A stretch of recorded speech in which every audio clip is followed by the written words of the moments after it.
I can't find my paintbrush. I have no idea what I did with it. Maybe it's too big. We are currently in my studio in Denver, Colorado. Some people are really good at taking care of their brushes. I am not. I also need, my colors are very bright and wild and crazy. A lot of the planning process takes place here in the studio. There might be a lot of prep work that happens here in the studio. I'm Moe Gram. I am a local Denver artist. I think my heart and soul is in large-scale collage. My mood in the moment has a huge impact on how I choose color and what I'm feeling. It could be anything from somebody's cat tree that they are throwing away. It could also be scraps of paper.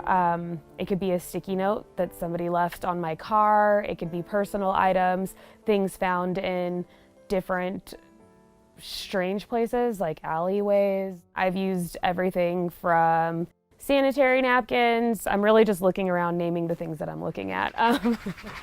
I was born in sort of a tough love environment where everybody loved on each other really hard, but they also held each other to really high expectations with the idea and the belief that there's no reason why we can't get there. But then there was also a lot of laughter, a lot of fun, and my grandmothers were like that as well. So I think a lot of my work is reflected in the way that they love people. It's this idea that we can have really tough conversations and we can be firm in our understanding, or we can be firm in our beliefs while also being open to conversations. But like, those difficult conversations don't have to be bad either. So when people look at my work, they're greeted with a lot of bright color and crazy weirdness. Things are flying everywhere. But the idea is that like, the more you dive into the work, you're greeted in this very happy way, but then you're also confronted with a very serious topic or a conversation that might be a little uncomfortable. Only to say is, it's fine, it's okay, we can talk about it, you know, it's all right, get in here, let's just have a chat. Just like so many really big, pivotal moments in my career were supposed to happen in June of 2020.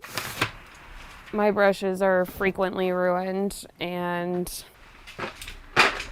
I'm working on it. I'll get better at it. I had this like, very like, woo, like, here we go, like, this is it. This moment that I've been waiting for so long, the moment where everything changes.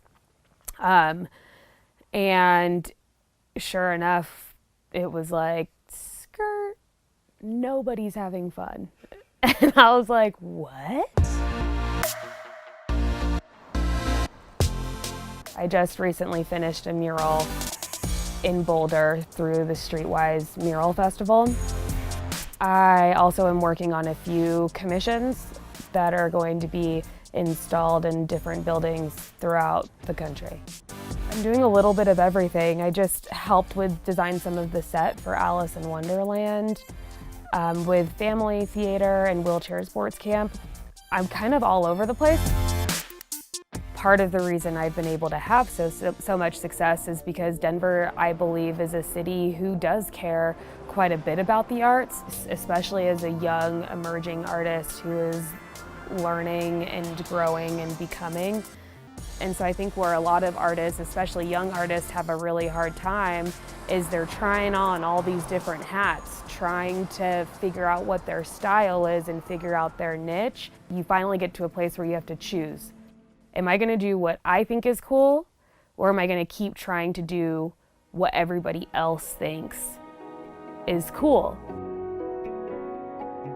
When you are greeted with my work, it too is a very chaotic but nicely curated mess. I think a very intrinsic part of my work and part of what I hope to communicate to people is that we're all a mess. And that's okay.